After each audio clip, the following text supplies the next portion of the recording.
Hello class, welcome back बच्चों। लो प्यारे बच्चों, स्टार्ट कर रहे हैं नया लेक्चर। बेटा, ऑक्सिलरीज टू ट्रेड पर सारी बात खत्म हो चुकी है। एक नया टॉपिक स्टार्ट कर रहे हैं, आपके नोट्स में भी गिवन है। ऑक्सिलरीज टू ट्रेड जहां पर खत्म है बेटा, उसके बाद एक टॉपिक गिवन है, मल्टीपल ऑब्जेक्टिव्स ऑफ बिजनेस। सब सामने देख रहे हैं बेटा बाबू। जहां ऑक्सिलरीज टू ट्रेड खत्म हो रही है, वहां एक टॉपिक गिवन है बेटा, मल्टीपल ऑब्जेक्टिव्स ऑफ बिजनेस। ठीक है जी, सब सामने देखना। बेटा एक बात बताओ, जब आपने मुझसे सबसे पहला टॉपिक पढ़ा था बिजनेस के फीचर, वहां बेटा बिजनेस के फीचर में एक फीचर पढ़ा था, प्रॉफिट अर्निंग। याद है आपको बाबू? ठीक है, बिजनेस का ऑब्जेक्टिव प्रॉफिट अर्निंग होता है, याद है? आपने डेफिनेशन में भी पढ़ी थी ये बात। बिजनेस की डेफिनेशन याद है? Business refers to an occupation in which people regularly engage in an activity of production or procurement, sale or exchange of goods and services with a view to earn profit। ठीक है, business का motive profit कमाना होता है, लेकिन बेटा यहां मुद्दा ये चल रहा है, क्या बिजनेस का सिर्फ एक ही मोटिव है? सिर्फ प्रॉफिट कमाना ही मोटिव है क्या? देखो, टॉपिक का नाम है मल्टीपल ऑब्जेक्टिव्स ऑफ बिजनेस। बेटा बिजनेस एक सिंगल ऑब्जेक्टिव के लिए नहीं बना, no doubt profit is the foremost and the first objective of any business. सबसे इंपॉर्टेंट ऑब्जेक्टिव, सबसे पहला ऑब्जेक्टिव किसी भी बिजनेस का प्रॉफिट अर्निंग है। प्रॉफिट के बिना बेटा कोई सर्वाइवल, कोई ग्रोथ नहीं है। प्रॉफिट तो चाहिए चाहिए, लेकिन बेटा प्रॉफिट के अलावा भी बिजनेस सोचते हैं, ठीक है मैं प्रॉफिट कमाऊंगा, लेकिन साथ साथ कुछ और भी चाहिए मुझे। टॉपिक का नाम समझ में आ रहा है? मल्टीपल ऑब्जेक्टिव्स, साथ ही साथ चाहिए मल्टीपल ऑब्जेक्टिव। ठीक है, प्रॉफिट पहला ऑब्जेक्टिव है, प्रॉफिट तो मैं अचीव करूंगा ही करूंगा, लेकिन प्रॉफिट के साथ साथ भी मुझे कुछ चाहिए। अब क्या चाहिए प्रॉफिट के साथ साथ? आराम से समझने की कोशिश करो बाबू। मल्टीपल ऑब्जेक्टिव्स हैं। पहला ऑब्जेक्टिव हो सकता है मार्केट स्टैंडिंग। बेटा सब सामने देखेंगे, मैंने किसी से पूछा और उसके बाद आपने आंसर ना करा तो फिर देखना क्या होगा आज। बेटा टॉपिक का नाम है मल्टीपल ऑब्जेक्टिव। पहला ऑब्जेक्टिव हमारा प्रॉफिट अर्निंग ही है, मैं उस पर चर्चा कम करूंगा। लिखा हुआ है नोट्स में profit earning as it is. बेटा जो पहले टॉपिक में प्रॉफिट अर्निंग लिखा था, सेम मैंने एक्सप्लेन किया हुआ है इस टॉपिक में भी। ठीक है जी, अब बात को आगे बढ़ा रहा हूं बेटा, मार्केट स्टैंडिंग की तरफ। सब सामने देखना और समझना जरा आराम से, क्या है मार्केट स्टैंडिंग। बेटा किसी को पता है मार्केट स्टैंडिंग का मतलब क्या होता है?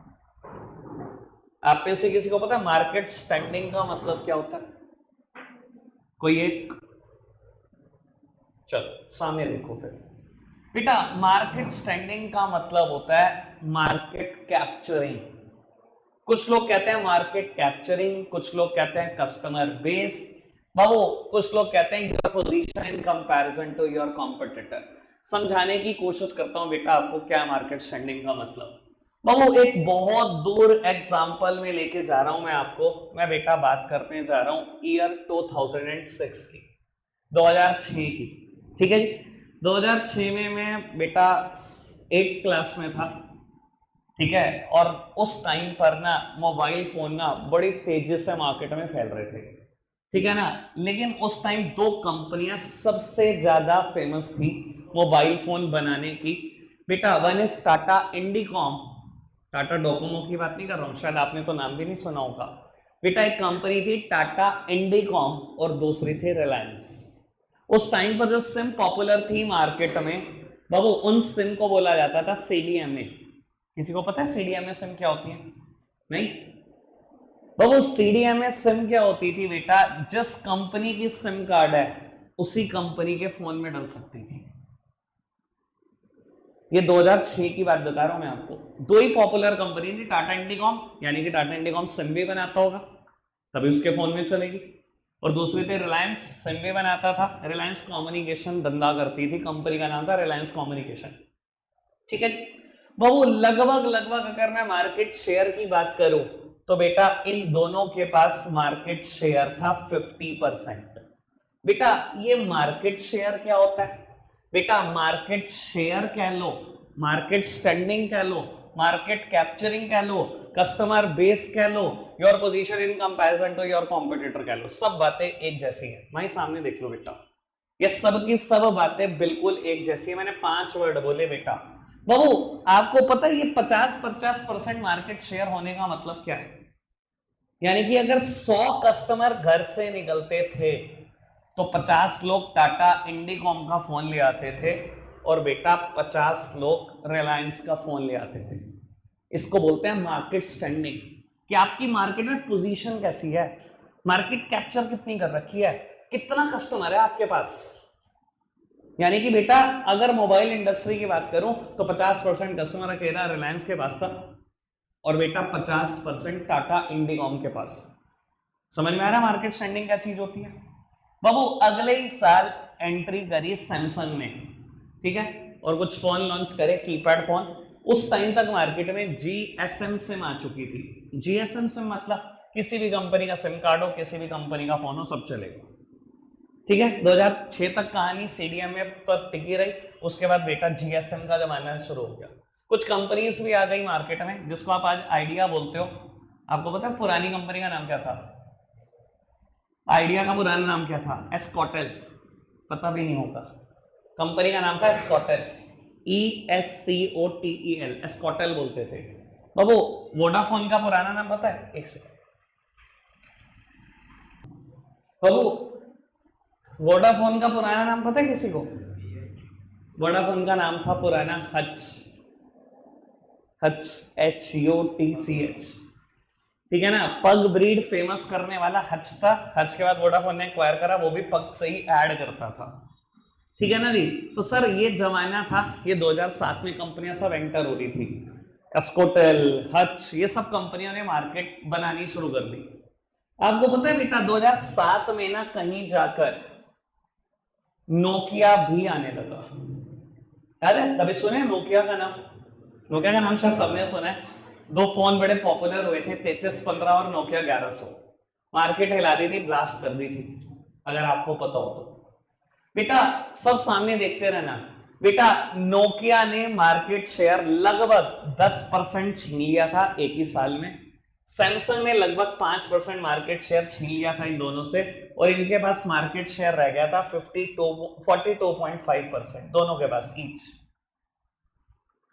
सर अब इस बात को समझने की कोशिश करो, जब नोकिया और सैमसंग मार्केट में आए और बाबू 10% कस्टमर बेस इनको मिला, 10% मार्केट शेयर हो गया। मार्केट शेयर का मतलब आप सब समझ रहे होंगे। 100 लोग बेटा निकलेंगे तो बेटा 10 लोग नोकिया का फोन खरीदेंगे। 100 लोग निकलेंगे तो 5 लोग सैमसंग का फोन खरीदेंगे। बाकी कस्टमर बटा हुआ है, कुछ सैमसंग, कुछ रिलायंस का फोन खरीदते थे, कुछ बेटा टाटा इंडिकॉम का फोन खरीदते थे। बाबू एक बात बताना कुछ सोच समझ के, क्या आपको ये नहीं लगता कि नोकिया ने सिर्फ यही ऑब्जेक्टिव लिया होगा 2007 में कि मेरे को बस प्रॉफिट कमाना है? बस आपको नहीं लगता नोकिया ने ऐसे सोचा होगा कि प्रॉफिट तो कमाऊंगा, मुझे मार्केट भी कैप्चर करनी है, मुझे कस्टमर चाहिए बहुत सारा, मेरी मार्केट स्टैंडिंग तगड़ी होनी चाहिए, पूरी मार्केट को हिला के रख दूंगा। और बेटा हिला दी थी मार्केट, हिला ही दी थी। आपको पता है टाइम पर नोकिया का मार्केट शेयर 80% क्रॉस कर गया था। 100 लोग फोन लेने निकलते थे, 80 लोग नोकिया का फोन ले आते थे। एक टाइम ऐसा आ गया था। और आपको क्या लगता है सैमसंग ने बस ये एम लिया होगा, बस मैं प्रॉफिट कमा लूंगा? बस प्रॉफिट तो कमा ही रहा होगा 5% मार्केट शेयर में भी। No doubt profit is the first and the foremost objective of any business. पर बेटा सिर्फ क्या ये ऑब्जेक्टिव से काम चलेगा या धंधा चलेगा इस ऑब्जेक्टिव से? बेटा उस दिन शायद सैमसंग ने एक एम लिया होगा कि मुझे मेरे की मार्केट स्टैंडिंग 50% पहुंचानी है। 100 कस्टमर निकले घर से तो 50 लोग सैमसंग का फोन मांगने चाहिए। और बेटा एक वक्त ऐसा भी आया 2016-17 के आसपास का, जब बेटा मार्केट स्टैंडिंग सैमसंग की अप्रोक्सीमेटली 50% हो गई थी। 50% कस्टमर था सैमसंग के पास। खैर अब तो बहुत गिर गया क्योंकि कंपनीज बहुत सारी आ गई और एप्पल का तो एक ट्रेंड ही हो चुका है, वो स्टेटस सिंबल है, हर किसी को वो चाहिए। समझ में आ रहा है मार्केट स्टैंडिंग? अच्छा एक बात बताओ, मेरी तरफ देखते रहो, टेलीकॉम इंडस्ट्री की भी बात कर लेते हैं। बात करते हैं बेटा ईयर 2016। 2016 से पुरानी बात, टेलीकम्युनिकेशन इंडस्ट्री की। बेटा 3 कंपनियां बड़ी पॉपुलर, भारती एयरटेल, सारे जानते हैं एयरटेल का नाम, वोडाफोन अलग कंपनी थी उस टाइम पर, आइडिया एक अलग कंपनी थी उस टाइम पर, और छोटी मोटी कंपनियां बहुत, टाटा डोकोमो, यूनिनॉर और ब्ला ब्ला, एयरसेल, पता नहीं क्या क्या। ऐसे ही थे हालात, ऐसे ही थे हालात। ये तो आपने देखा है जमाना, ये तो जमाना आपने देखा है बाबू। सब मेरी तरफ देखना प्लीज। बेटा आपको पता है भारती एयरटेल के पास उस टाइम 25% शेयर था, लगभग 30% शेयर वोडाफोन के पास था, 20 से 25% शेयर बेटा आइडिया के पास था, रेस्ट बेटा इसमें सारी छोटी मोटी कंपनियां थी। वो टाटा डोकोमो भी थी, वो एयरसेल भी थी, वो यूनिनॉर भी थी, और भी कुछ छोटे मोटे ब्रांड में भूल रहा हूं, वो भी थे सब। बाबू कहीं जाकर 2017 में रिलायंस जियो ने एंट्री करी। शिवम भाई सामने देख लो, अगर आपको कोई हरकत हुई फिर मेरी तरफ से होगी। बाबू 2017 में जाके फिर जियो ने एंट्री करी। अच्छा क्या बताओ, जियो जब मार्केट में आया तो मार्केट में सिर्फ एक एम था उसका, प्रॉफिट कमाना। रिलायंस को प्रॉफिट की कमी है? कोई कमी है रिलायंस के पास प्रॉफिट की? पता कितने करोड़ की कंपनी है? 15 लाख करोड़ की कंपनी है, 1 लाख करोड़ का प्रॉफिट होता है। कमी है क्या पैसों की उनके पास? आपको क्या लगता है सिर्फ प्रॉफिट अर्निंग एक मोटो होता है?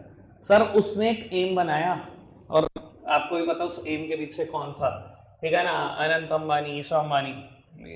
जियो 4G का प्रोडक्ट, ये पूरा प्रोडक्ट हैंडल नहीं करते मुकेश अंबानी जी, सब उनके बच्चे देखते हैं।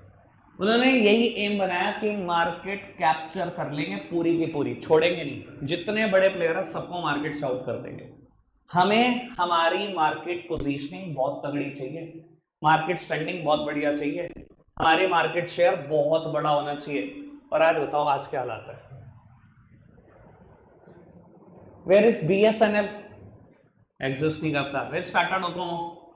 खत्म। एयरसेल खत्म, यूनिनॉर खत्म, वोडाफोन आइडिया मर्ज हो चुकी हैं, ह्यूज लॉसेस में, ह्यूज लॉसेस।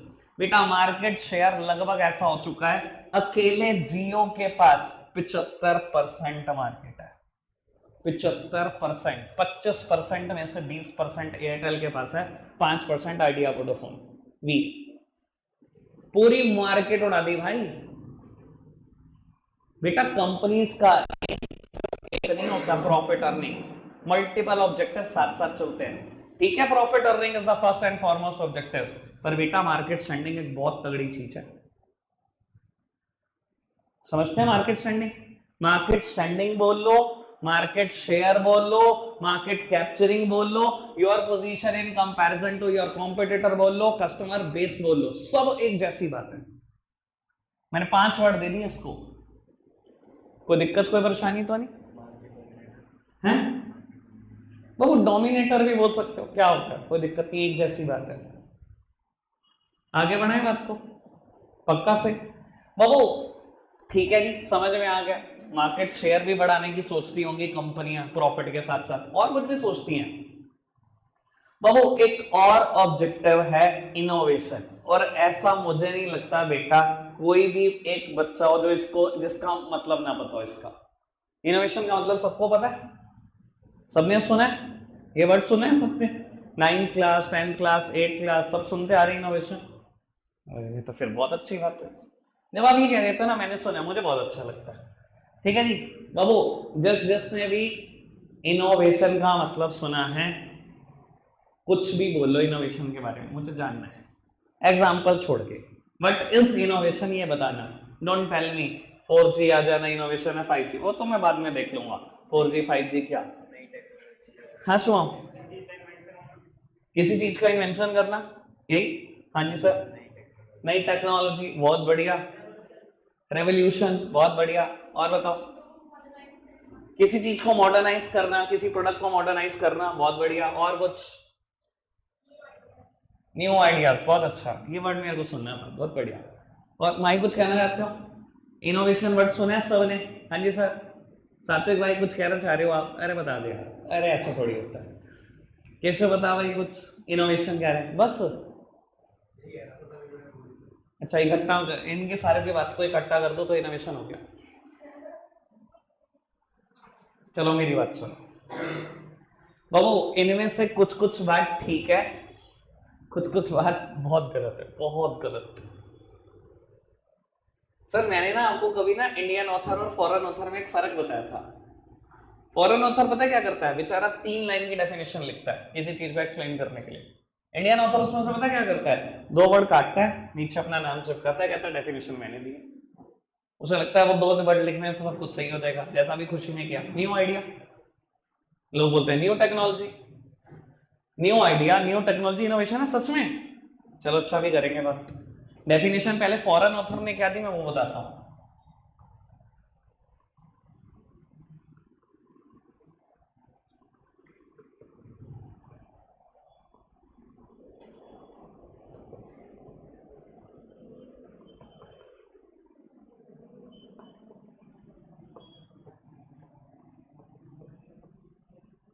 लोकोत्तर सब सामने देखना, डेफिनेशन पढ़ो फटाफट से।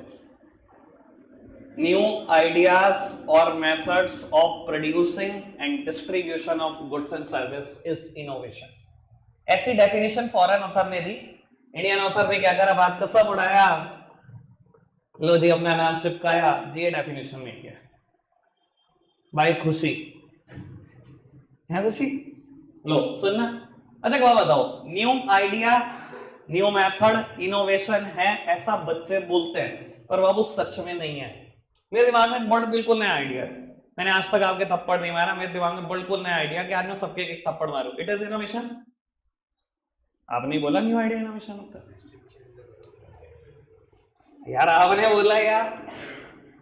मैं यही तो फर्क बताना चाह रहा हूं आपको इंडियन ऑथर और फॉरेन ऑथर में। बेटा नया आइडिया सोचकर कुछ भी प्रोड्यूस करना, कुछ भी डिस्ट्रीब्यूट करना, कोई भी गुड्स कोई भी सर्विस, इट इज इनोवेशन। चलो जी बात को आगे बढ़ाते हैं। बेटा नया आइडिया सोच के गुड्स बनाना, मैं कहता हूं इसके तो शायद हजारों एग्जांपल होंगे। नया आइडिया सोचकर कोई भी गुड्स प्रोड्यूस करना, हजारों एग्जांपल है। स्टार्ट करते हैं एक एक करके। वो ब्लैक एंड व्हाइट टेलीविजन हुआ करते थे, कलर टेलीविजन आना, कलर के बाद फ्लैट स्क्रीन, देन बेटा कर्व टीवी, प्लाज्मा टीवी, क्या ये सब इनोवेशन के ही एग्जांपल है जो over a period of time हम देखते आ रहे हैं? सब इनोवेशन है बाबू। 2G, 3G, 4G, 5G, बहुत जल्दी 6G, इनोवेशन है, बिल्कुल इनोवेशन है। सर जो मैं बोल रहा हूँ सही बोल रहा हूँ, सबको समझ में आ रही है बात? ये नया आइडिया सोच के नया गुड्स प्रोड्यूस किया जा रहा है, ठीक है जी। बेटा black and white keypad mobile phone आना, उसके बाद बेटा कलर्ड कीपैड फोन आना, देन स्मार्टफोन, और पता नहीं उसके बाद कितने रेवोल्यूशन, फोल्ड, फ्लिप, सब इनोवेशन है। नया आइडिया सोच के गुड्स प्रोड्यूस हो रहा है, ये तो इनोवेशन है ही, कोई डाउट ही नहीं है मुझे इस बात में। आ जाओ आगे बढ़ाते हैं बात को। नया आइडिया सोच के गुड्स डिस्ट्रीब्यूट करना, नया आइडिया सोच के गुड्स डिस्ट्रीब्यूट करना, क्या ये भी इनोवेशन है? चलो जी नया आइडिया सोच के गुड्स डिस्ट्रीब्यूट करने का एग्जांपल। बेटा पुराना एग्जांपल पहले फिर नया, अमेज़न, स्नैपडील, फ्लिपकार्ट क्या कर रहे हैं? नया आइडिया सोच के गुड्स डिस्ट्रीब्यूट कर रहे हैं, वो प्रोड्यूस नहीं कर रहे। क्या ये इनोवेशन था? बिल्कुल था जब आया था।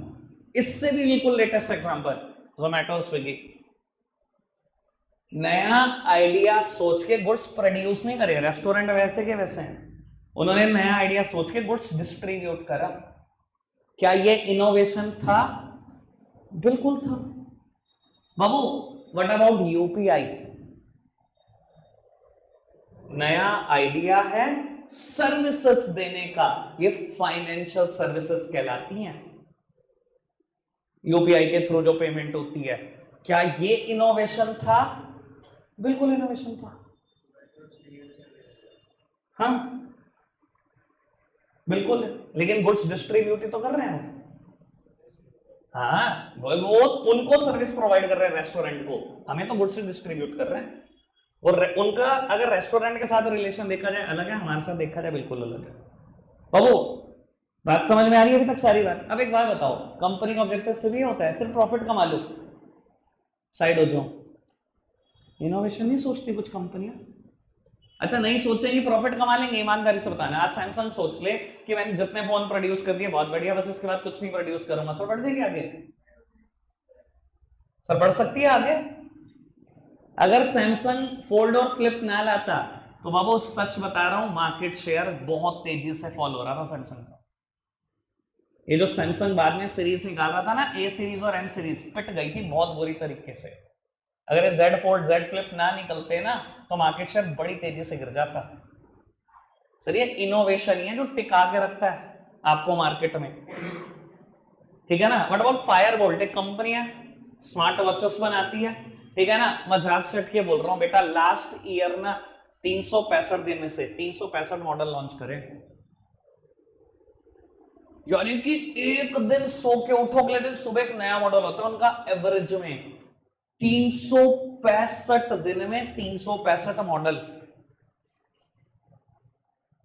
सर आप लोगों की डिमांड देखो। फायरबोल्ट है, हंसुर कंपनी नहीं है,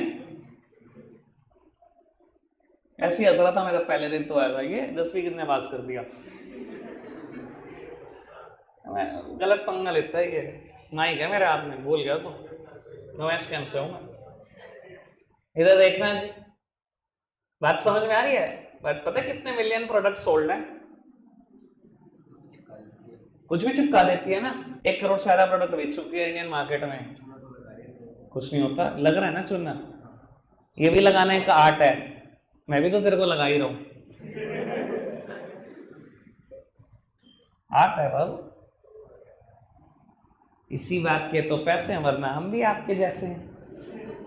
इधर देखो बेटा, बात समझ में आ रही है। सर इनोवेशन के बिना शायद कोई भी कंपनी मार्केट में टिकेगी नहीं। सर कंपनियां एम लेती हैं प्रॉफिट कमाएंगी, लेकिन साथ साथ सोचती हैं मार्केट कैप्चर भी करनी है और बेटा कस्टमर को नए नए प्रोडक्ट भी दिखाने हैं, वरना कस्टमर नहीं टिकेगा आपके पास। समझ में आ रही है बेटा सारी बात? कोई दिक्कत कोई परेशानी तो नहीं? बात को आगे बढ़ाएं बेटा, आगे बढ़ाते हैं बात को। एक 3rd नंबर पर हेडिंग आती है प्रोडक्टिविटी। बहुत कमाल की हेडिंग है, सब सामने देखेंगे और इसके बाद में शायद रीड करने का मौका दूंगा आपको नोट से टॉपिक, ठीक है जी। ये 3 हेडिंग रीड करने का मौका दूंगा। बाबू प्रोडक्टिविटी क्या चीज होती है समझते हैं।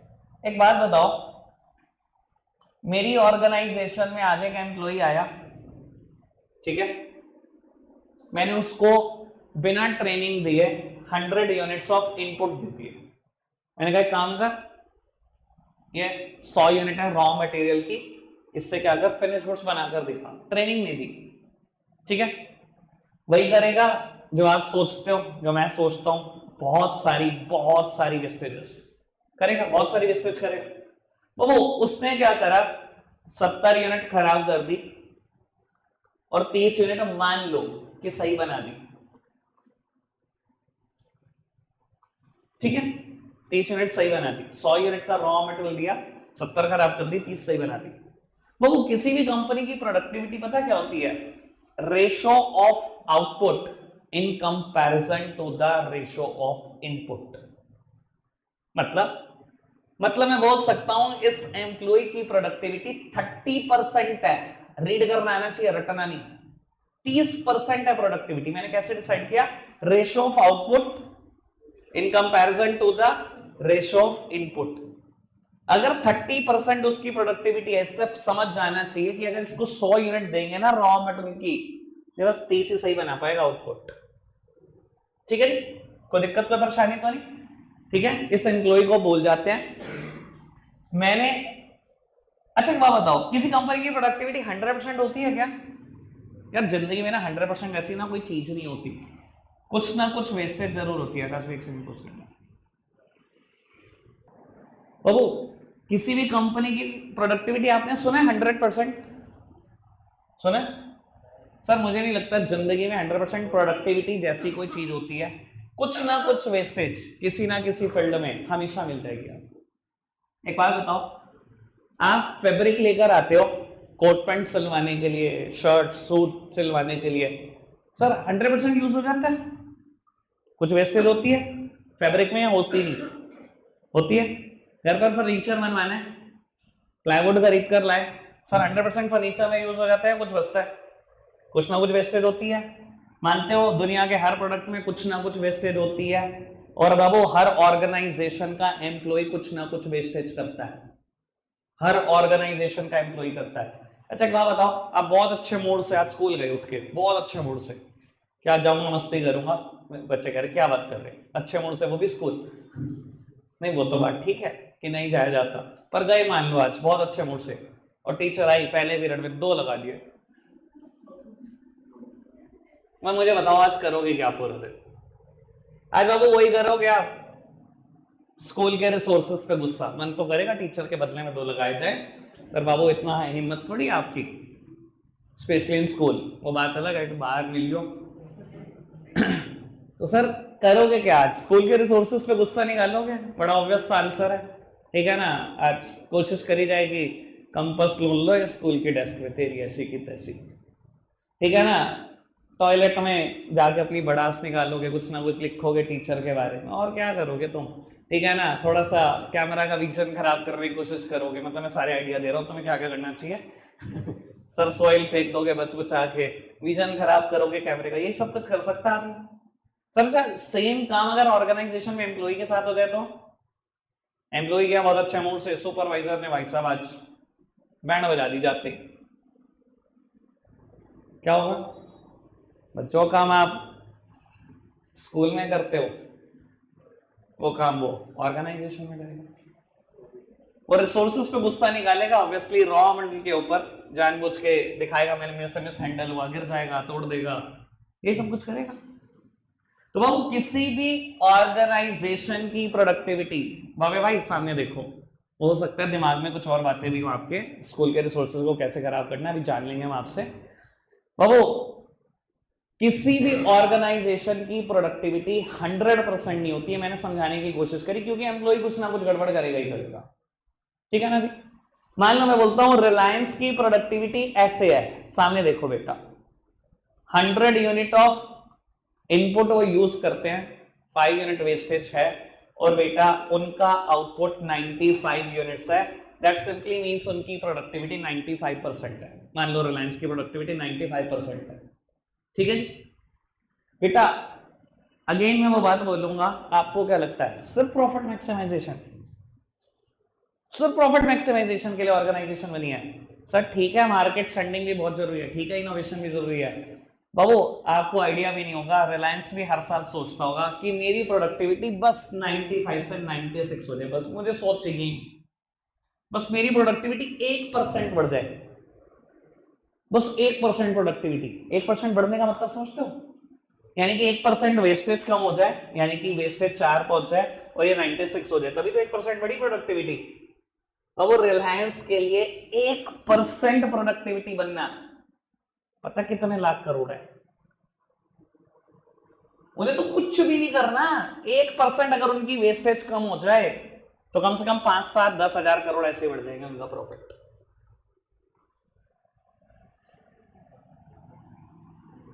सर उनको जरूरी है क्या एम लेना प्रॉफिट अर्निंग? प्रॉफिट अर्निंग तो वो यहीं से कर लेंगे। अगर वो ये एम ले लेना कि मुझे मेरी ऑर्गेनाइजेशन की प्रोडक्टिविटी इंप्रूव करनी है, एम्प्लॉय की वेस्टेजेस रोकनी है, एम्प्लॉय को साइंटिफिकली ट्रेन करना है ताकि वो वेस्टेज कम से कम करे, हाई एंड इक्विपमेंट लगाने हैं, वो वेस्टेजेस कम से कम करें, सर पता नहीं कितने हजार करोड़ कमा जाएंगे। वो कंपनी सिर्फ ये नहीं सोचती कि मेरे को बस एक प्रॉफिट ही कमाना है, अब ये समझो कितनी और चीजों पे फोकस है। मैंने एक टाइम पर एक ऑडिट किया था आईटीसी का, सहारनपुर आईटीसी का D&D ऑडिट, ठीक है ना, ये डू नॉट डिस्टर्ब नहीं है, ठीक है ना जी। D&D ऑडिट CS को ही मिलता है, डैमेज एंड डिस्ट्रॉय ऑडिट, ठीक है ना जी। मैं बता देता हूं क्या चीज होती है इस ऑडिट में। मतलब ऐसे तो CA काम नहीं है, पर एक प्रोडक्ट बनाता है ITC known as Sunfeast biscuit, सबने सुना है ना, सनफीस्ट बिस्किट का नाम पार्ले जी जैसे हैं, सनफीस्ट बिस्किट। बाबू मतलब मैं सोचता हूँ कंपनीज के क्वालिटी मार्क देखो यार, मतलब अपने लिए कितने हाई स्टैंडर्ड है। मतलब आपको तो शायद बात पता भी नहीं होगी, मैं फर्स्ट टाइम शेयर कर रहा हूँ आपके साथ, शायद कभी किसी ने शेयर भी नहीं की होगी ऐसी बात। तो मुझे क्या करना था बेटा, सनफीस्ट बिस्किट जो डैमेज थे ना उनको ना एक जंगल में जलवाने जाना था और पूरे स्टॉक की रिपोर्ट बना के मैनेजमेंट को देनी थी, कितना स्टॉक है, कितने केजी है, सब कुछ सारी डिटेल देनी थी मैनेजमेंट को, रिपोर्ट करना था, ये ऑडिट मिला था, ठीक है, एक असाइनमेंट था छोटा सा। मैंने क्या देखा कि कई बार क्या होता है मशीन में, जैसे वोल्टेज का इशू होता है ना, मशीन भी गलत काट जाती है बिस्किट, ठीक है। हम मान के समझो एक बिस्किट है, प्रॉपर है शेप में, रेक्टेंगल शेप है, मशीन ने हल्का सा साइड में काट दिया, इतना सा बिस्किट टूटता है और इन्होंने ठाके साइड फेंका हुआ है। मैंने पूछा बिल्कुल ठीक था, बिस्किट में क्या कमी है? कहता सर हमारे हिसाब से डैमेज है। मैंने कहा यार खाने की चीज है, तुम जलवा रहे मुझसे, एम्प्लॉय को खिला दो। कहता हमारे हिसाब से डैमेज है, हम ऐसी चीज अपने एम्प्लॉयज को भी नहीं देते। तो मैंने उस दिन एक बात सोची कि अगर मैं किसी रिटेलर की दुकान से आज सनफीस्ट बिस्किट उठाकर खा लूं और अगर वो बीच में से टूटा निकल जाए, तो यानी कि मैं अज्यूम करके चलूं 110% या तो ये ट्रांसपोर्टेशन में टूट गया या रिटेलर की मिस हैंडलिंग की वजह से इसकी दुकान पे टूटा। मतलब वहां से एक बिस्किट टूटा हुआ तो बहुत दूर की बात बता रहा हूं मैं आपको, एक हल्की सी किनारी भी टूट जाए ना भाई साहब, तो उनके लिए वो डैमेज है। आप सोच कर देखो कंपनीज के क्वालिटी मार्क, और वो सोचो ना अगर उनकी प्रोडक्टिविटी 1% बढ़ जाए, आईटीसी जैसी कंपनी जिसके प्रॉफिट 30,000 करोड़ के आसपास है, 1% भी प्रोडक्टिविटी इंप्रूव हो जाए तो वो कितने करोड़ की सेल ऊपर जाएगी, कितने 100 करोड़ के मुनाफे आएंगे। तो वो कंपनी का एम सिर्फ प्रॉफिट अर्निंग नहीं हो सकता, अब ये तो समझ लो। प्रॉफिट अर्निंग से ऊपर बहुत सारी चीजें, मार्केट स्टैंडिंग की मैंने आज बात कर दी, इनोवेशन की मैंने बात कर दी और प्रोडक्टिविटी की बात कर दी। इधर देखना, मार्केट स्टैंडिंग क्या है? Market capturing, market share, customer base, your position in comparison to your competitor, ये सब एक जैसे वर्ड है। इनोवेशन क्या है? न्यू आइडिया, न्यू आइडियाज और methods of producing and distribution of goods and services. ठीक है, ये एग्जांपल भर भर के है, हर एक में भर भर के है, मैंने बहुत सारे एग्जांपल देने की कोशिश करी आपको। और उसके बाद बेटा हमने बात कर ली प्रोडक्टिविटी की। प्रोडक्टिविटी क्या है? Ratio of output in comparison to the ratio of input. ठीक है, अगर मैं कहूं किसी कंपनी की प्रोडक्टिविटी 85% है, क्या समझे? मतलब वेस्टेज कितने परसेंट है? 15%, यानी कि हर 100 में से 15 यूनिट खराब करते हैं, 85 प्रोड्यूस करते हैं। भैया रट्टो मत, ये रटने की चीज भी नहीं है, कोई भी ना रटे। समझ में आ रहा ना? अगर मैं बोल रहा हूं प्रोडक्टिविटी 85% है, सब समझते हैं मतलब प्रोडक्टिविटी का? पक्का से क्लियर? चलो जी, आज के लिए रखेंगे इतना ही प्यारे बच्चों, बाय बाय।